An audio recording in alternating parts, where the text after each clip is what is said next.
तो second law of thermodynamics भी frustration में दिया गया है।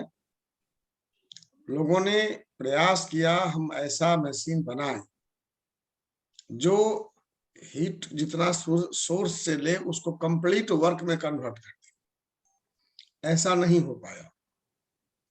एस कार्नोट ने एक थ्योरेटिकल इंजन सोचा जो इंजन मैक्सिमम एफिशिएंसी वाला होगा, और मैक्सिमम एफिशिएंसी 100 हो गया तो सेकेंड लॉ ऑफ थर्मोडायनामिक्स गलत हो जाएगा। तो वही आज हम लोग पढ़ेंगे कार्नोट साइकिल, और कार्नोट साइकिल के बेसिस पर उन्होंने दिया अपना कार्नोट थ्योरम, उसको भी हम लोग पढ़ेंगे। तो आज का टॉपिक ऐसा आप देख रहे हैं, सॉरी ये नहीं,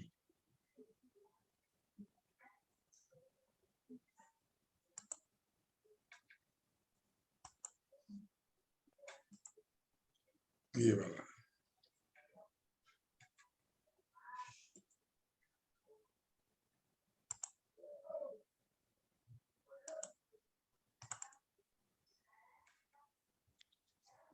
Carnot cycle along with its derivation, ये आपका टॉपिक है आज का। As you know, this is BSc Part 2 Chemistry Honors Class, Paper 1. Lecture number is 11. 10 lectures we have completed. This is 11th lecture.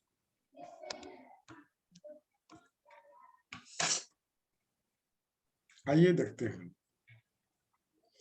S Carnot ने 1824 में proposed cyclic process. Cyclic जानते हैं ना, चक्रीय, जहां से स्टार्ट होगा वहीं आके समाप्त होगा, which consists of 2 isothermal and 2 adiabatic reversible process।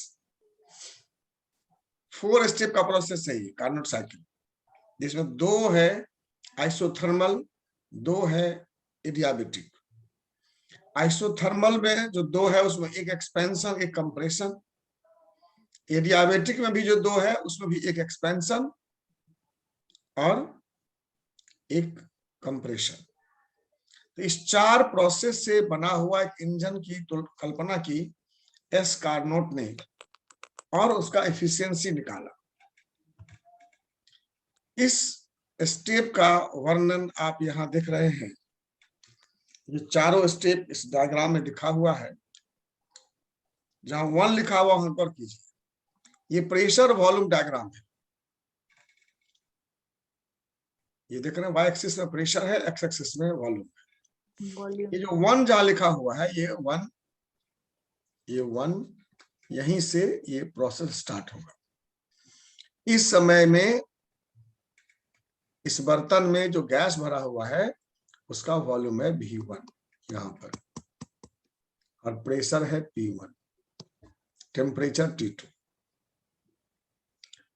First step में आइसोथर्मल एक्सपेंशन करते हैं, जहां से ये 1 से सेकेंड स्टेप में आता है। इस स्टेप पर आने पर इसका वॉल्यूम हो जाता है V2, प्रेशर हो जाता है P2 और टेम्परेचर T2 ही रहता है। ध्यान दीजिए, मैंने कहा था आइसोथर्मल एक्सपेंशन। आइसोथर्मल एक्सपेंशन मतलब कांस्टेंट टेम्परेचर एक्सपेंशन। तो टेम्परेचर T2 से स्टार्ट हुआ, T2 ही रहेगा। इसमें क्या करते हैं हम लोग, तो अपने इंजन को किसी सोर्स में रखते हैं। अगर उसको हीट की जरूरत हो तो उस सोर्स से अपना हीट ले लेगा। फिर सेकेंड स्टेप से हम थर्ड स्टेप में आएंगे। तो ये है एडियाबेटिक एक्सपेंशन। ये भी एक्सपेंशन ही है। देखते हैं वॉल्यूम बढ़ रहा है ना। ये यहाँ पर वॉल्यूम V1 था, फिर यहाँ पर V2 हुआ, यहाँ के V3 हो गया, वॉल्यूम बढ़ा। प्रेशर P3 हो गया, टेम्परेचर T2 से T1 हो गया। क्योंकि एडियाबेटिक प्रोसेस में इंसुलेटेड रहता है, हम उस मशीन को डाल दिए इंसुलेशन में, जहां पर वो हीट बाहर से आ नहीं सकता है, हीट बाहर जा नहीं सकता है, तो टेम्परेचर चेंज होगा। और एक्सपेंशन है, इसका मतलब टेम्परेचर घटेगा, T2 से T1 हो जाएगा। जो इंटरनल एनर्जी है वो खर्च होगा और कम। फिर हम करते हैं, ये यहाँ जो देख रहे हैं आप थर्ड स्टेप, यहां से ले जाते हैं 4 तक। ये कंप्रेशन है, देखिए वॉल्यूम यहाँ घट रहा है, ये वॉल्यूम यहाँ से यहाँ आ रहा है, वॉल्यूम घट रहा है, V3 से V4 हो रहा है, कंप्रेशन। और ये आइसोथर्मल है, मतलब यहाँ भी टेम्परेचर कांस्टेंट रहेगा। फिर हम मशीन को डाल देंगे एक सिंक में, जहां जो हीट, जो कंप्रेशन है, हीट प्रोड्यूस करेगा, सिंक को दे देगा। पहला स्टेप में सोर्स से लिया है, तीसरा में सिंक को दे देगा। और फिर जब ये 4 पॉइंट से वापस 1 में आना है, साइक्लिक है, मतलब क्या 1 से जहां से शुरू हुआ वहीं पर आना है। तो ये कंप्रेशन है, ये एडियाबेटिक कंप्रेशन है, जहां वॉल्यूम V4 से फिर वापस V1 हो गया, टेम्परेचर T1 से वापस T2 हो गया, और प्रेशर V4 से P1 हो गया। इस 4 स्टेप में हम किसी गैस को पास कराए। ये गैस लिए किसी बर्तन में, और उस बर्तन पर 4 स्टेप किए, और स्टेप ऐसे किए कि जहां से चले थे वहीं पहुंच जाए। और पढ़ते हैं, लौट के बुद्धू घर को आए, तो लौट को ये बुद्धू जो थे वो घर को आए, V1 से V2 में गए, V2 से V3 गए, V3 से V4 गए, V4 से V1 आ गए। ऐसे ही प्रेशर P1 से P2 हुआ, P2 से P3 हुआ, P3 से P4 हुआ, P4 से वापस P1 हो गया। ठीक है, तो मोटा मोटी हम अब भी बताएंगे स्टेप बाय स्टेप, मोटा मोटी जानकारी दिए हैं कि इस कार्नोट साइकिल में क्या करते हैं हम लोग। ठीक है, उसको हम डायग्राम से कैसे दिखा सकते हैं। अब आप स्टेप बाय देखिए गौर से, और मैं चाहूंगा कि आप नोट करते तो अच्छा लगता। लेट अस कंसीडर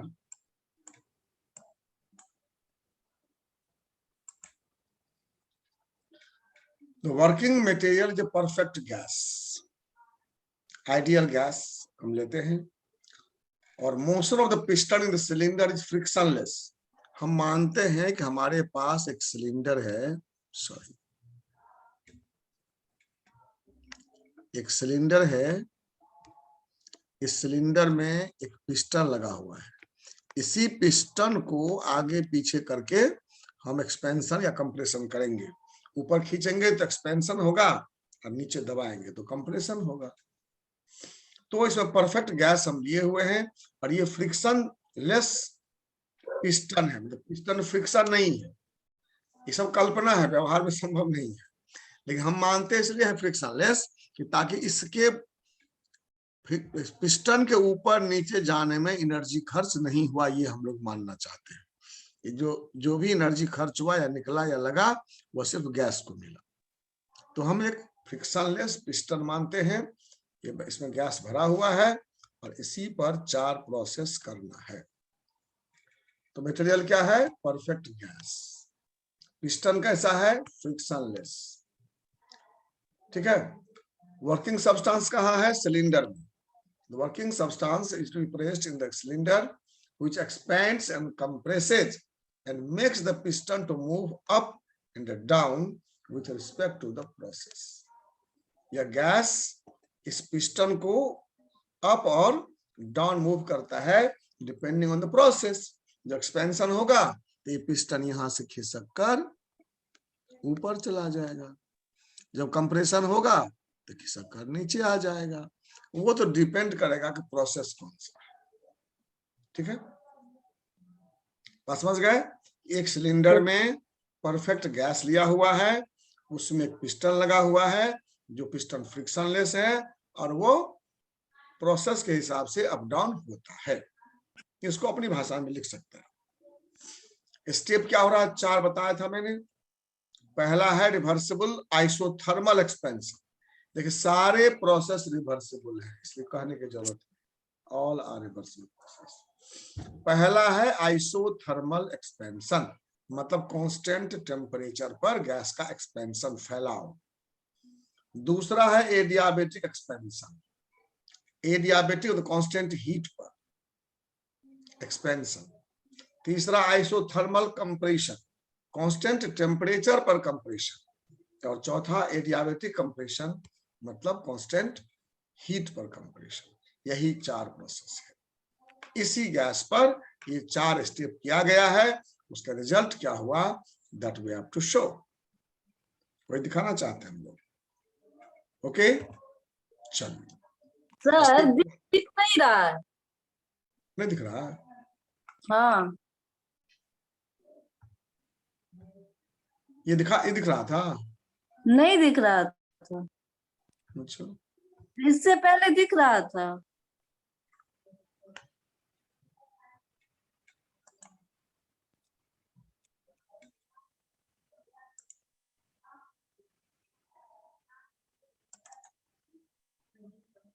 अब दिख रहा है? हाँ सर। अभी तक कुछ दिखा नहीं दिया तुमको? नहीं, ये सब देखे थे सर। एक मिनट,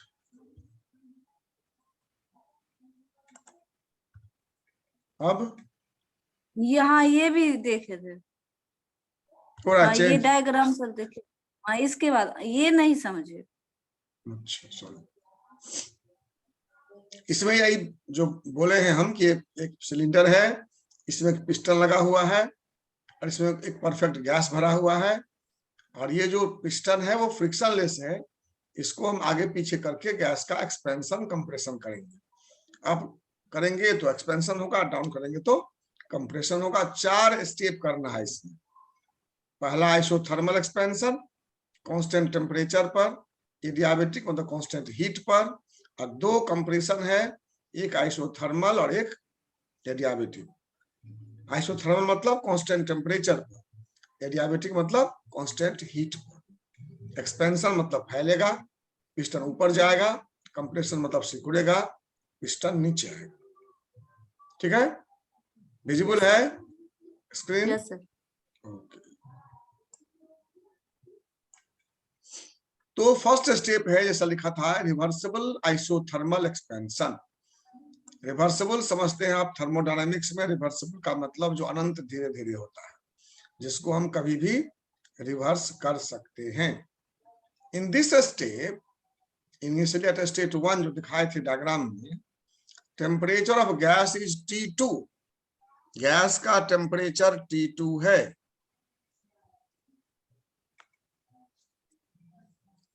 सिलेंडर को हम एक रिजर्वायर से कनेक्ट कर दिए। रिजर्वायर मतलब जो हीट सप्लाई करेगा, जिसके पास हीट जमा है उसको रिजर्वायर बोलते हैं। कोई भी चीज जमा करते हैं, जब पानी जमा होता है उसे बोलते हैं वाटर रिजर्वायर। तो हम सिलेंडर को कांटेक्ट कर दिए हैं हॉट रिजर्वायर से, जहां से उसको जरूरत पड़ेगी तो हीट मिल सकता है। Heat is supplied to the system from the source at constant temperature T2। T2 temperature पर हमारा गैस है। T2 को कांस्टेंट रखते हुए वह बाहर से हीट लेता है। अगर उसको जरूरत पड़ती है हीट खर्च करने की तो वो बाहर से हीट लेता है।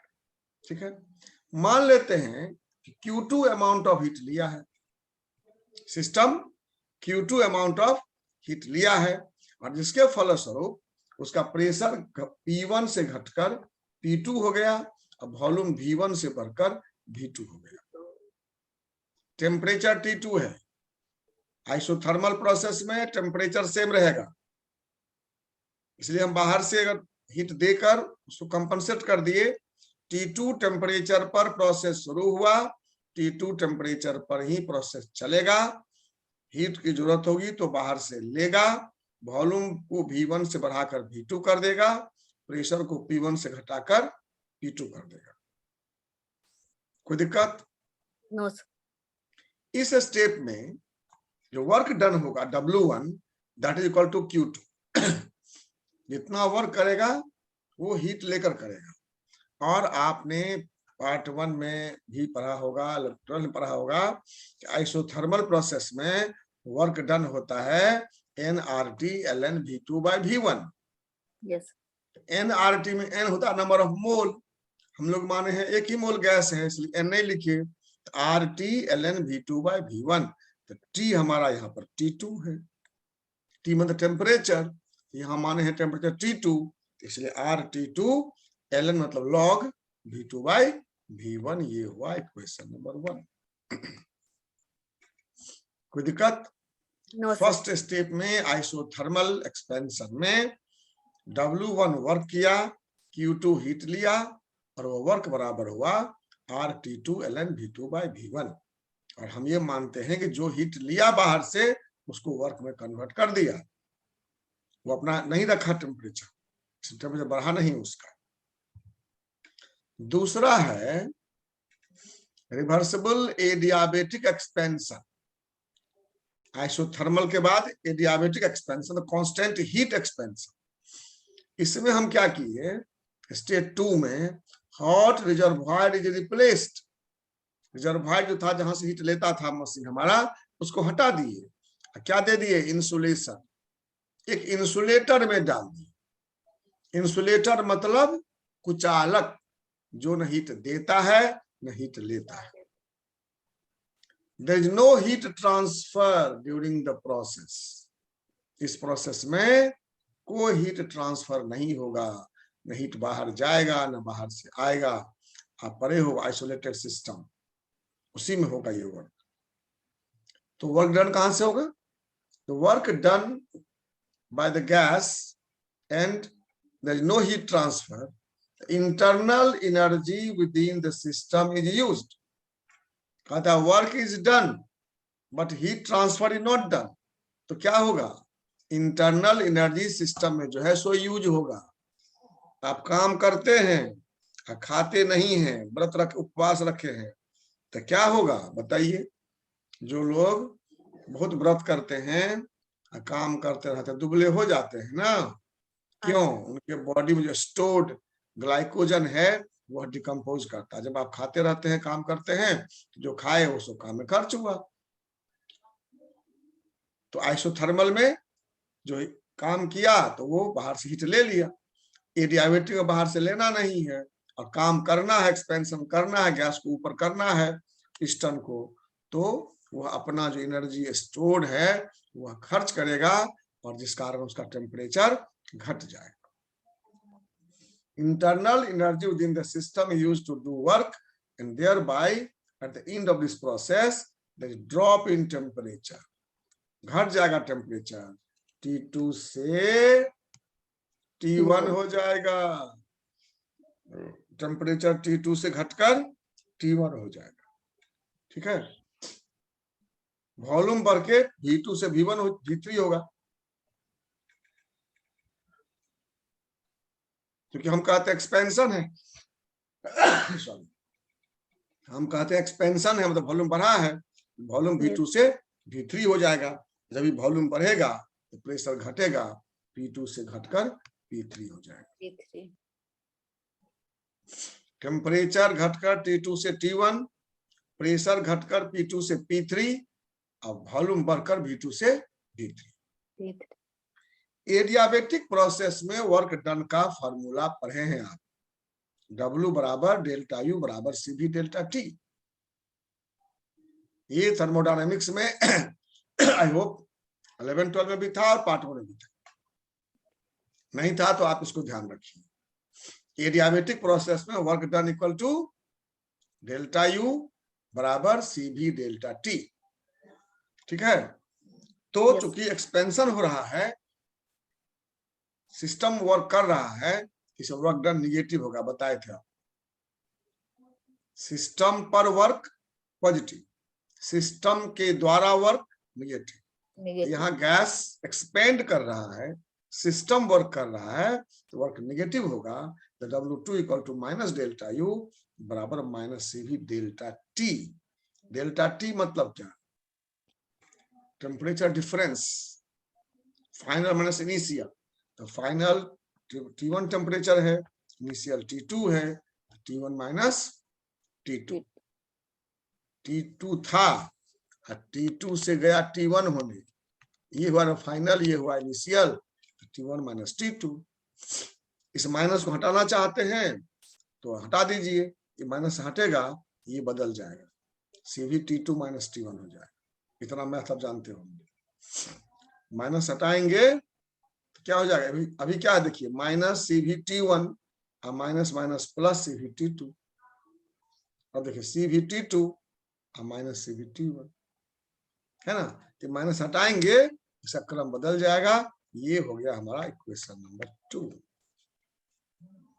सेकेंड स्टेप में वर्क डन। स्टेप 3, ये दोनों एक्सपेंशन था। पहला स्टेप आइसोथर्मल एक्सपेंशन, दूसरा step reversible expansion, adiabatic expansion, तीसरा स्टेप है आइसोथर्मल कंप्रेशन, और चौथा होगा adiabatic compression. This is reversible isothermal compression. In this process, insulation at the cylinder head is removed. और फिर इंसुलेटर को हटा दी। एडियाबेटिक में इंसुलेटर लगाते हैं, आइसोथर्मल में हटाते हैं, और उसको जोड़ देते हैं सिलेंडर को एक रिजर्वायर और सिंक से। उसमें जोड़े थे पहला स्टेप में हाई टेम्परेचर के रिजर्वायर से, जहां से वो हीट ले सके, एक्सपेंशन के लिए हीट चाहिए। अब कंप्रेशन हीट निकलेगा तो हम एक लो टेम्परेचर का लेंगे रिजर्वायर, इसको सिंक कहेंगे, ठीक है। Q1 amount of heat is transferred from the system to the sink. मान लिए कि सिस्टम ने Q1 अमाउंट हीट सिंक को दे दिया, सोर्स से Q2 लिया था, जिसमें Q1 सिंक को दे दिया, ठीक है। टेम्परेचर T1 आइसोथर्मल प्रोसेस है, टेम्परेचर T1 ही रहेगा। जो वर्क डन हुआ सिस्टम पर, जो हीट निकला वो सिंक को दे दिया, टेम्परेचर कांस्टेंट रखा। प्रेशर इंक्रीज किया P3 से P4। आप कहेंगे हम कैसे याद रखेंगे, घटा की बढ़ा, कॉमन सेंस है कि जब एक्सपेंशन करेंगे तो वॉल्यूम बढ़ेगा, प्रेशर घटेगा, कोई चिंता की बात नहीं। जहां लिखा हो एक्सपेंशन, वॉल्यूम बढ़ा, प्रेशर घटा। जहां लिखा हो कंप्रेशन, वॉल्यूम घटा, प्रेशर बढ़ा। तो कंप्रेशन है, इसलिए प्रेशर इंक्रीज्ड P3 से P4। अब वॉल्यूम डिक्रीज्ड P3 से P4, कंप्रेशन है ना। Work done on the system in this step, इस स्टेप पे कितना वर्क हुआ, -W3। एक्सपेंशन में वर्क डन प्लस हुआ था तो कंप्रेशन में माइनस होगा। -Q1 हीट दिया गया, वहां हीट पॉजिटिव था, RT1 ln V2/V4 के बदला में V4/V3। यहाँ तो वॉल्यूम V1 V3 है, V2 V4 है ना। V1 मतलब इनिशियल, V2 मतलब फाइनल। यहाँ इनिशियल V3 था, वहां से V4 हुआ, तो RT ln V4/V3। T temperature है T1, R गैस कांस्टेंट है, V4 final volume, V3 initial volume. ये तीसरा स्टेप है isothermal compression, work done on the system, so it is negative, sorry positive. Reversible adiabatic compression, reversible adiabatic compression. In this process फिर हम कोल reservoir को हटा दिए, insulate कर दिए। एडियाबेटिक प्रोसेस है, कांस्टेंट हीट होना है, so that entire system becomes adiabatic. No heat transfer takes place. अब हीट बाहर जाएगा नहीं, बाहर से आएगा नहीं। टेम्परेचर इंक्रीज करेगा T1 से T2, कंप्रेशन हो रहा है ना, दबा रहे हैं ना, गैस का टेम्परेचर बढ़ेगा, प्रेशर भी बढ़ेगा। कंप्रेशन है, याद रखिए, कंप्रेशन में वॉल्यूम घटेगा, प्रेशर बढ़ेगा।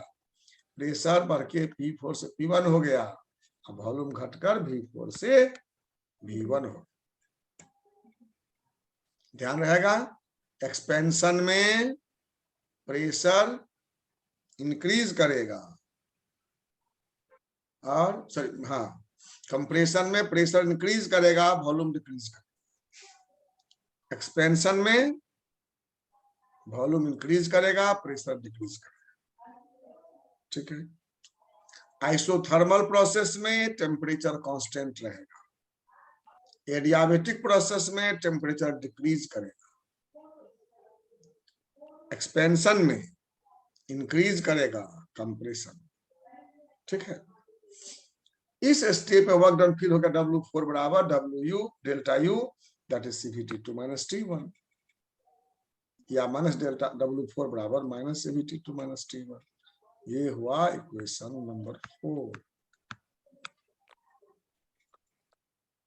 ठीक है, ये सब वो डायग्राम में दिखाए थे, उसी डायग्राम से लिया गया है। फिर एक बार डायग्राम दिखा देंगे। ये 4 स्टेप हमारा कंप्लीट हो गया। एक बार वापस आइए, यही यहां हम एक मोल परफेक्ट गैस लिए थे, आइडियल गैस, जिसका टेम्परेचर T2 था, प्रेशर P1 था, वॉल्यूम V1 था। हमने आइसोथर्मल एक्सपेंशन किया, जिसमें टेम्परेचर T2 से T2 रह गया, प्रेशर P1 से घटकर P2, वॉल्यूम V1 से बढ़कर V2। ये दूसरा स्टेप ये था एडियाबेटिक एक्सपेंशन। इसमें टेम्परेचर T2 से घटकर T1 हो गया, प्रेशर P2 से घटकर P3 हो गया, वॉल्यूम V2 से बढ़कर V3 हो गया, एक्सपेंशन। अब 2 कंप्रेशन होगा। यहां से आइसोथर्मल है तो टेम्परेचर T1 से शुरू होगा, T1 रहेगा, कांस्टेंट टेम्परेचर प्रोसेस है। कंप्रेशन होगा तो प्रेशर P3 से बढ़कर P4 होगा और वॉल्यूम V3 से घटकर V4, कंप्रेशन। फिर ये 4 से वापस 1 पे आना है। देख रहे हैं कंप्रेशन हो रहा है, एडियाबेटिक है तो टेम्परेचर बढ़कर T1 से T2 हो गया, वॉल्यूम जो V4 था घटकर फिर V1 हो गया, प्रेशर P4 बढ़कर P1 हो गया। और इस चारों स्टेप में जो हीट एब्जॉर्ब हुआ, वर्क डन हुआ, उसका हम लोग निकाले फॉर्मूला। अभी तक यही कर रहे थे। इसमें कुछ क्वेश्चन है तो पूछिए, नहीं तो अब चलते हम लोग calculation. Net energy absorb by the ideal gas in complete cycle. कितना एनर्जी एब्जॉर्ब किया? पहला तो आइसोथर्मल प्रोसेस में एब्जॉर्ब किया, दूसरा एडियाबेटिक था, उसमें कुछ नहीं हुआ, तीसरा आइसोथर्मल कंप्रेशन में हीट दिया, और फिर चौथा एडियाबेटिक में कुछ नहीं हुआ। तो पहला स्टेप में हीट एब्जॉर्ब किया और तीसरा स्टेप में हीट एमिट किया। ठीक है, अभी हम लोग बात किए थे कितना एब्जॉर्ब किया, तो Q2, कितना एमिट किया भाई, तो Q1। तो नेट कितना हीट हुआ, Q बराबर Q2 माइनस Q1। Q2 लिया Q1 दे दिया, तो बचा कितना, Q2 माइनस Q1। आप घर से 100 रुपया लिए और फिर 40 वापस कर दिए घर में, तो आप खर्च कितना किए, 100 में से 40, 60 रुपया ना। तो Q2 लिया था सोर्स से, Q1 से सिंक को दे दिया, तो Q बराबर Q2 माइनस Q1। Q2 कितना है, RT2 ln V2 by V1,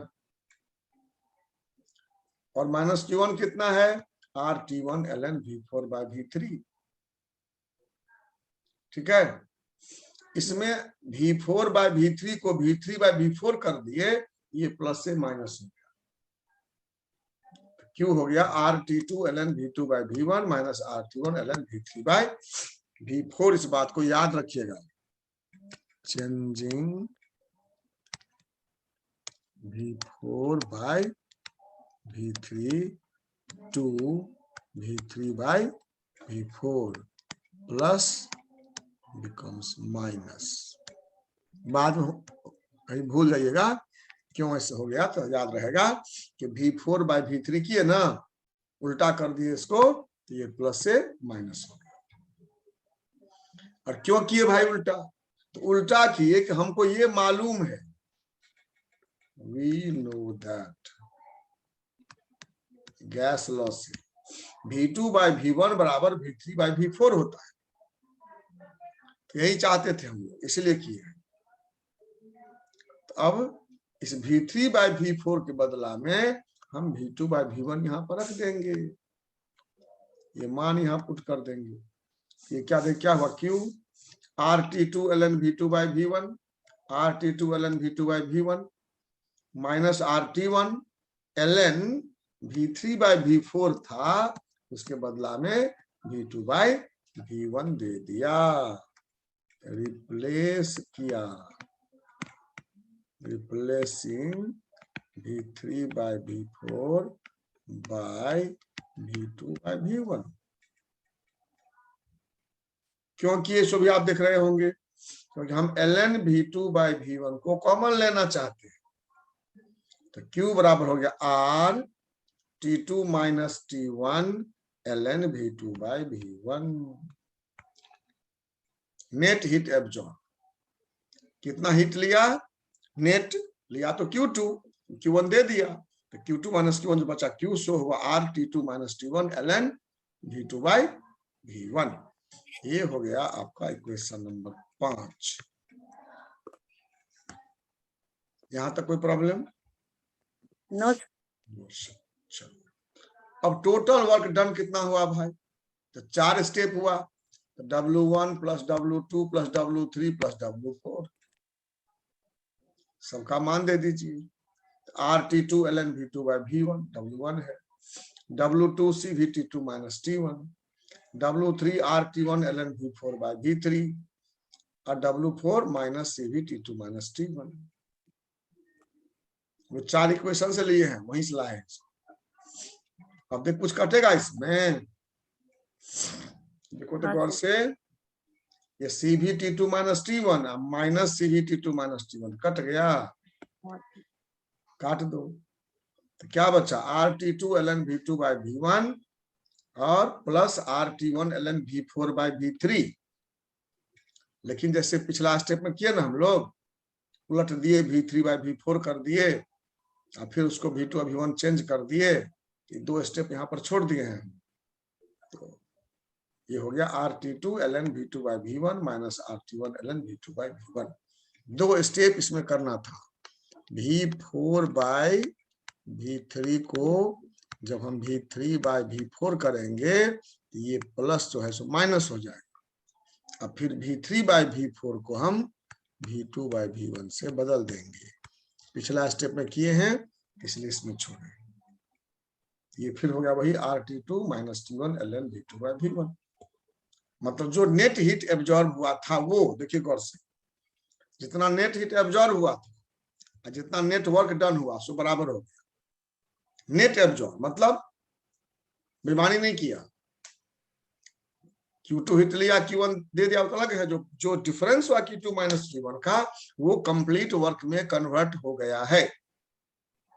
ये कार्नोट साहब कहते हैं। We can see that the net heat change is equal to net work done. Net heat change equal to net work done. ठीक है, चलिए असली जो काम है हम लोगों का, वो अब ये है, efficiency of Carnot cycle. Efficiency मतलब कोई भी साइकिल, वो मेन उद्देश्य हमारा है, जितना हीट लेता है उसमें से कितने को वर्क में कन्वर्ट कर सकता है। मैंने कहा कि आपने घर से 100 रुपए लिए, 40 वापस कर दिए, 60 रुपया खर्च किए, तो ये आपकी इनएफिशिएंसी हुई कि आप 100 लिए, 100 खर्च नहीं कर पाए। वो देखना है एफिशिएंसी कितना है। तो वर्क डन W निकाले थे हम लोग, RT2 minus T1 ln V2 bye V1, और टोटल हीट कितना लिया था Q2, RT2 ln V2 bye V1। ये हुआ वर्क डन, ये हुआ हीट टेकन। जैसे आपने घर से 100 रुपया लिए और 40 वापस किए, 60 ही खर्च किए, कितना परसेंट खर्च किए? तो 60/100, वही बात है। तो W वर्क में खर्च हुआ, Q2 लिया था, RT2 minus T1 ln V2 bye V1, RT2 ln V2 bye V1। देखिए ये कट गया, कट गया, RR कट गया, क्या बचा? इफिशियंसी का साइन है, इक्टा पढ़ते हैं, T2 माइनस T1 बटे T2। इसको ऐसे भी लिख सकते हैं हम लोग, तो 1 माइनस T1 माइनस T2 हुआ, मतलब एक में से कुछ घटेगा, ये पक्का है कि एफिशिएंसी 1 नहीं होगी। यही तो सेकेंड लॉ ऑफ थर्मोडायनेमिक्स है कि कोई भी मशीन दुनिया में ऐसा नहीं है जो हीट को कंप्लीटली वर्क में कन्वर्ट कर सके। एफिशिएंसी हमेशा लेस देन 1 होगा। कोई बल्ब 100 वाट बिजली अगर लेगा तो 100 वाट को प्रकाश में कन्वर्ट नहीं कर पाएगा। तो ये कार्नोट साइकिल का theorem second law of thermodynamics को सत्यापित करता है। This equation shows that only a fraction of heat absorbed by the system is converted into work. पूरे सिस्टम में जो एक फ्रैक्शन है वही वर्क में कन्वर्ट हो सकता है। दूसरा देखिए गौर से, अगर सिस्टम सराउंडिंग का टेम्परेचर सेम ही रहे, T1 बराबर T2 हो जाए, तो एफिशिएंसी क्या होगी? T2 बराबर T1 तो 0/T1 मतलब 0, मतलब सिस्टम काम नहीं करेगा। सेम टेम्परेचर पर कोई सिस्टम अगर है तो उसमें उसका काम नहीं होगा। इसलिए आप देखते होंगे घर में कोई फंक्शन होता है तो जनरेटर लगाता है ना, तो उसके बगल में ड्राम में पानी भर के रखता है, नहीं रखेगा तो कहता है इंजन गर्म होकर ब्रस्ट कर जाएगा। Efficiency of a cycle process working between same temperature range is same. यही है कार्नोट थ्योरम कि सेम टेम्परेचर रेंज अगर रहेगा, T1 T2 अगर सेम रहेगा तो एफिशिएंसी सेम रहेगा, कोई भी इंजन हो। देखिए ना, एफिशिएंसी का फॉर्मूला हमको और टर्म है दूसरा, केवल T और T1 और T2 है, न P है न V है, कोई मतलब नहीं। कितना प्रेशर था, कितना हुआ, कितना वॉल्यूम था, कितना, कोई मतलब नहीं है। तो अगर T1 T2 सेम हो दो इंजन का, एफिशिएंसी क्या होगा? सेम। यही है कार्नोट का थ्योरम कि सेम टेम्परेचर के बीच करने वाले सारे मशीन का एफिशिएंसी सेम होगा। ठीक है, तो यही था कार्नोट थ्योरम, कार्नोट साइकिल। इसको अच्छा से तैयार करना है, मैथमेटिकल है, अगर पूछेगा परीक्षा में तो पूरा नंबर देगा इसमें।